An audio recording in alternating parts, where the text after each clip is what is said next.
The Book of Ruth chapter 2. And Naomi had a kinsman of her husband's, a mighty man of wealth, of the family of Elimelech, and his name was Boaz. And Ruth the Moabitess said unto Naomi, Let me now go to the field, and glean ears of corn after him in whose sight I shall find grace. And she said unto her, Go, my daughter.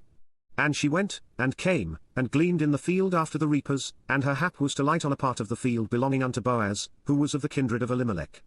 And, behold, Boaz came from Bethlehem, and said unto the reapers, The Lord be with you. And they answered him, The Lord bless thee.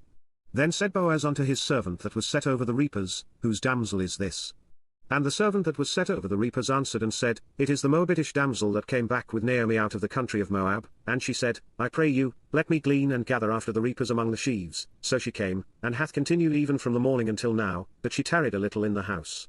Then said Boaz unto Ruth, Hearest thou not, my daughter? Go not to glean in another field, neither go from hence, but abide here fast by my maidens. Let thine eyes be on the field that they do reap, and go thou after them. Have I not charged the young men that they shall not touch thee? And when thou art athirst, go unto the vessels, and drink of that which the young men have drawn. Then she fell on her face, and bowed herself to the ground, and said unto him, Why have I found grace in thine eyes, that thou shouldest take knowledge of me, seeing I am a stranger? And Boaz answered and said unto her, It hath fully been showed me, all that thou hast done unto thy mother-in-law since the death of thine husband, and how thou hast left thy father and thy mother, and the land of thy nativity, and art come unto a people which thou knewest not heretofore. The Lord recompense thy work, and a full reward be given thee of the Lord God of Israel, under whose wings thou art come to trust. Then she said, Let me find favor in thy sight, my Lord, for that thou hast comforted me, and for that thou hast spoken friendly unto thine handmaid, though I be not like unto one of thine handmaidens. And Boaz said unto her, At mealtime come thou hither, and eat of the bread, and dip thy morsel in the vinegar. And she sat beside the reapers, and he reached her parched corn, and she did eat, and was sufficed, and left.